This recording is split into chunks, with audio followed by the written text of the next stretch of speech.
Thank you, Richard and Dr. Smythe. It's certainly an honor to be the lead-off speaker to Daniel Martin. As you may know, Daniel is the YouTube champion of the U.S. Senate debate on the relative merits of Canadian healthcare. And if you haven't seen it, I would highly recommend you have a look. But this leads me to my first point, is pride. As Canadians, we're proud of two things: hockey and healthcare. I'm going to focus on the healthcare, obviously. And also, with apologies to Dr. Smythe, I am not a historian, but I'm going to try and talk a little bit about the history of healthcare in Canada. And I'm not going to go back to the 1600s, but probably the most significant thing was Tommy Douglas. And you might remember Tommy Douglas, the CBC took a poll, and he was the most popular Canadian, even in 2014, long after his death. Tommy Douglas developed the first universal hospital services plan when practical thinkers in rural Saskatchewan, families living on farms, recognized the risk of going bankrupt, paying medical bills. And also, doctors didn't like the idea of not getting paid as well. So he developed a very pragmatic plan. And in 1957, John Diefenbaker made this plan, shared this plan from a federal perspective so that funding could flow both from the federal and provincial Saskatchewan government to deliver that service. And then again in 1961, Tommy Douglas recommended a universal medical insurance, and then the famous Supreme Court Judge Emmett Hall had a commission which set out a blueprint in 1964 for federal cost sharing, starting with medical care insurance. And in 1966, Prime Minister Lester Pearson accepted Hall's advice and opened the door really for all of the provinces of Canada to follow.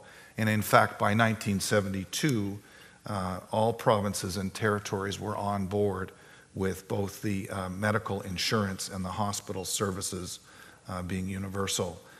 In 1984, though, Federal Health Minister Monique Bégin tabled the Canada Health Act, which instilled the principles of universality, accessibility, portability, comprehensiveness, and public administration that have stood us very well over time, right to this day. So another fact that's interesting is in 1990, the Commonwealth Fund folks who do all of the inter-country comparisons on the performance of healthcare systems ranked Canada #1 in the world. So we've been very proud ever since. You know, we're proud that our physician services and hospitals are fully covered, this really related though to the hospital, as well as doctor's office, I think it's fair to say that healthcare has been viewed ever since as a human right in Canada, and so that's the pride. But then over time, and it's been since 1990, 24 years later, the same group, the Commonwealth Fund, did another survey and found that Canada had fallen from #1 to #10 out of 11 comparator countries.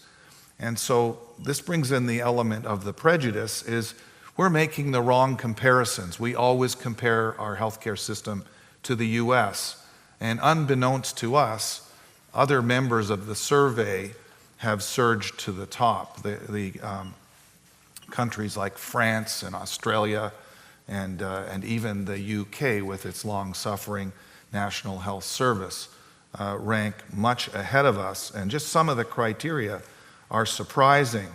Quality of care, we're #9. Access, we're #9. Efficiency, we're #10. And equity, and that echoes to the Canada Health Act, making it equitable to everyone. we rank a resounding number 9 out of 11.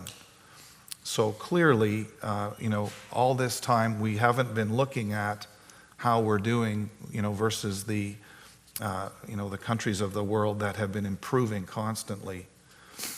We've also done great research and reports. There was the Lalonde Report on Public Health in 1984, which was a landmark report talking about the social determinants of health. And I guess what I've learned is that the recommendations of that report have been implemented by countries like Sweden and Holland and the UK, but haven't really been implemented so much in Canada. So we make great reports, but we don't always implement the findings of our researchers.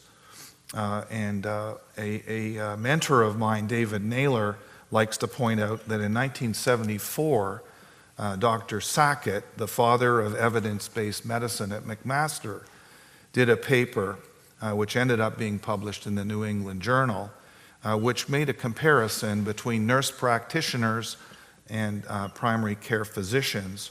And for the majority of the tasks that they could do, they had an equal outcome.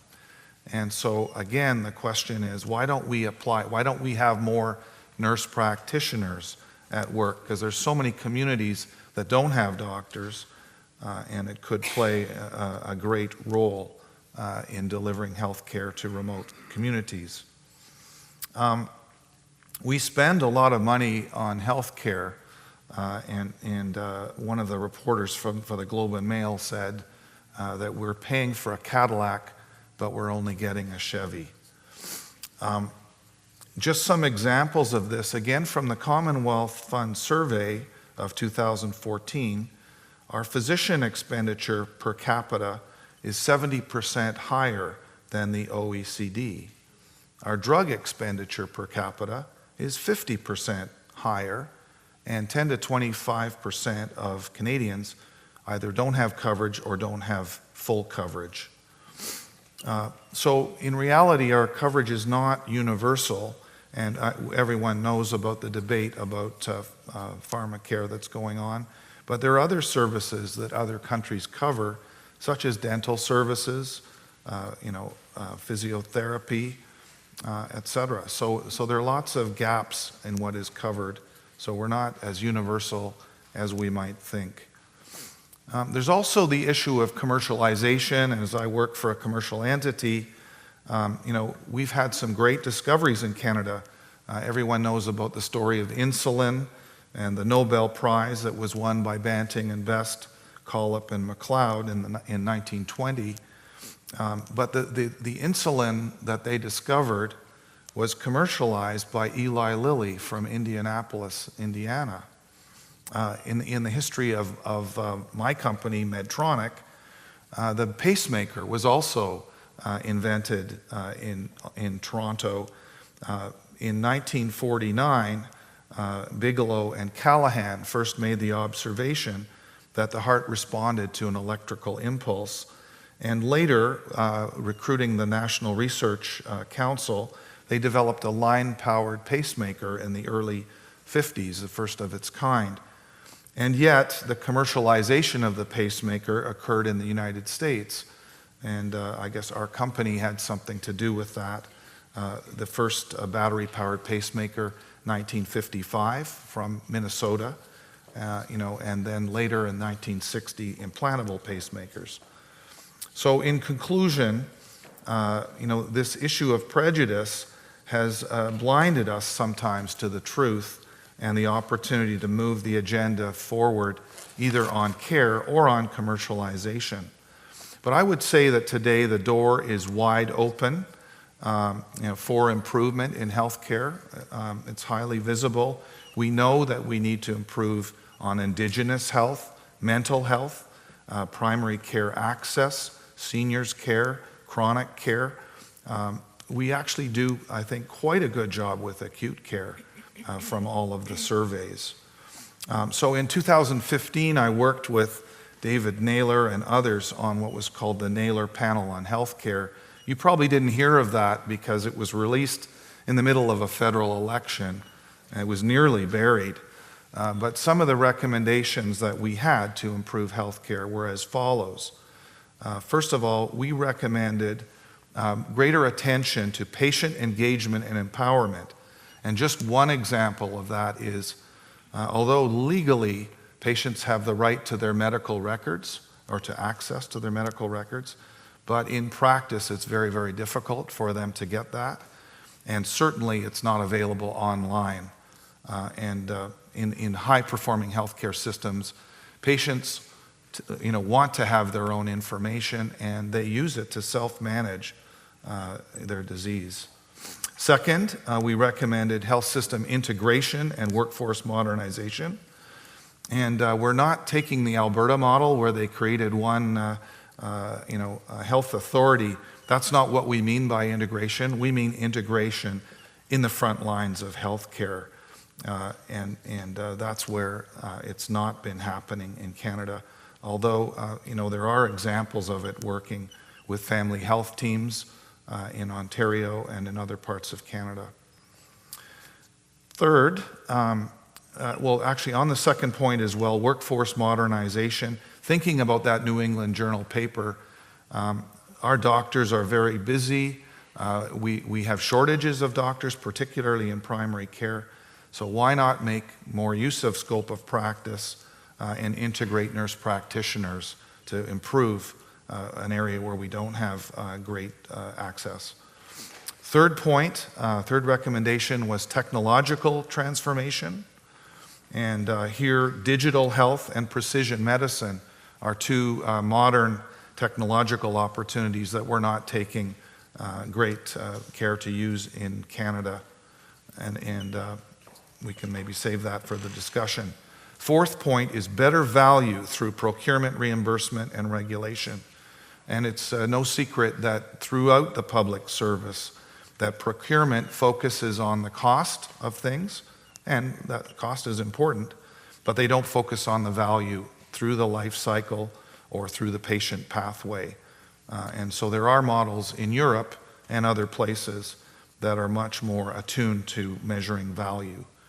Also, it's very difficult to get new technologies reimbursed in Canada, even though they may be more cost-effective and provide better outcomes. In our health technology assessment processes, we're good at saying no, something doesn't meet the high standards, but when the answer is yes, nothing happens. There's no adoption, and so it's very, very frustrating for innovators. Final point, a fifth point, is that industry can be an economic driver and an innovation catalyst. And there are countries like Denmark and Israel and even the UK where you see industries playing a role. And what I would say is what you should do with industry is present them with your biggest challenges to solve. And you may be amazed at how they're able to respond to that. After the Naylor panel, I was also involved with Ontario and their Health Innovation Council, and we recommended adoption with evidence of innovative technologies. We recommended reform in procurement, and we recommended the creation of the OCHIS office, the Ontario Chief Health Innovation Strategist. All of these recommendations were adopted, so I'm really excited that Ontario seems to be leading the pack. So I think, in summary, there's opportunities for new products to optimize care, new services to optimize delivery and post-acute monitoring, and a new approach to procure outcomes and value versus purely products. So I hope we can discuss that more in the question and answer. Thank you for your attention.